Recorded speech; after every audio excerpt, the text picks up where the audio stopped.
Hi, my name is Andrew Dillon. I'm here to talk to you about compassion fatigue. So what exactly is compassion fatigue? Compassion fatigue is defined by Dr. Charles Figley, is a state experienced by those helping people or animals in distress. It is an extreme state of tension and preoccupation with the suffering of those being helped to the degree that it actually produces negative effects on the caregivers. As nurses, we're all called to the profession because of a strong desire to help others and provide care for patients in their time of need. However, empathetic and caring nurses can become exposed to the constant stress of meeting overwhelming needs of patients, doctors, and their families. This constant state of stress can result in compassion fatigue. This is bad because this often leads to inadequate self-care behaviors which can be detrimental to health. Compassion fatigue is not necessarily something that happens overnight, but rather it takes a few weeks, months, and sometimes even years to occur. It just depends on the type of situation and the event that you're exposed to. So how compassion fatigue has affected me personally? Well, we all know on our units, there's always that one patient that everyone dreads having as an assignment. Not necessarily because the patient is bad or anything to do personally with the patient, it's just that you know that they're very ill, so it's going to be emotionally demanding as well as physically demanding.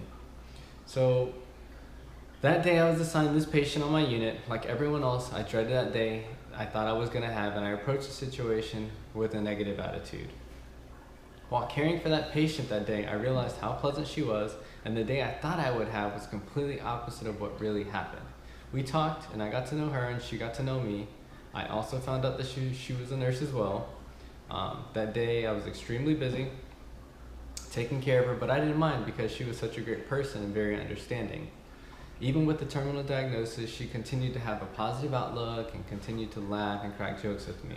That's something I really admired about her, because if I were to walk in her shoes, I would hope that I would have that same positive outlook on life as well. So I ended up ending that week of work, and I felt guilty. I felt guilty about, having negative feelings about having her as a patient, because she completely changed my perspective. So I had a few days off, and when I came back, I found out that she had a fall. She hit her head, so I went by to see her, and when I saw her in her room, she was still in great spirits, but her whole face, her head was all black and blue. She just looked really bad. So I went to my charge nurse, and I asked my charge nurse if I could be assigned to this patient every day that I worked. So they agreed to that, and they allowed me to see this patient every day that I worked. And a few weeks went by, I think about 3 weeks went by, and after continuously caring for her, I realized I was getting sick. Not necessarily like physically sick, but I just didn't feel myself in a way. Every day with her just brought more bad news. The workload was just getting heavier and heavier. I was leaving work an hour to an hour and a half late every day. This wasn't good, because if I was back the next day, then that meant that I was only going to get 5 to 6 hours of sleep a night, and then I was going to be working another 13 and a half to 14-hour shift. I refuse to admit it, but this is taking a toll on me. I wasn't resting because I wasn't sleeping well before work. I wasn't eating or drinking as much as I should at work, because I just always felt so busy in fact that I couldn't stop and take a second to rehydrate. I was isolating myself from my peers because I was just too busy. I didn't have time to stop and talk and chit chat, or to say, hey, do you need anything? Do you need help with your patients? Can I help give you a boost? I didn't have time to do that. It just became me and this patient, and that's all I could think about. Even on my days off, when I went home, my mind was preoccupied. I would think about this patient and think, what can I do better? How can I get this patient better? Because it wasn't happening. She was just getting worse and worse. And so, one day I remember working, and then my charge nurse told me she needed to talk to me. So she pulled me aside, basically told me she was taking me off of the assignment. And she told me that I needed some time off, because I had been picking up, extra shifts every week, staying late, arriving early. And so at first I was hesitant, but then I eventually agreed. So she gave me about a week off. During that week off, the patient actually passed. So when the patient passed away, I was actually really angry at myself, and I felt like it was my fault, because I felt like if I were a stronger nurse, then it wouldn't have happened, and that somehow she would have still been here, she would have been around. I know that's not the way to think, but at the time I I was experiencing compassion fatigue and I didn't even know it. To correct this problem, first things first, we need to know the signs and symptoms. So signs and symptoms of someone experiencing compassion fatigue can be bottled up emotions, isolation from others, sleep disturbances, you feel sad, apathy, you no longer find things pleasurable, you have difficulty concentrating, and you're in denial about problems. Those are just a few signs and symptoms that different people will experience. All right, so ways to keep ourselves healthy and safe. As leaders, whether you're a mentor, a supervisor, an assistant staff manager, or just a charge nurse, we need to understand the challenges that our units may present to us on a day-to-day basis.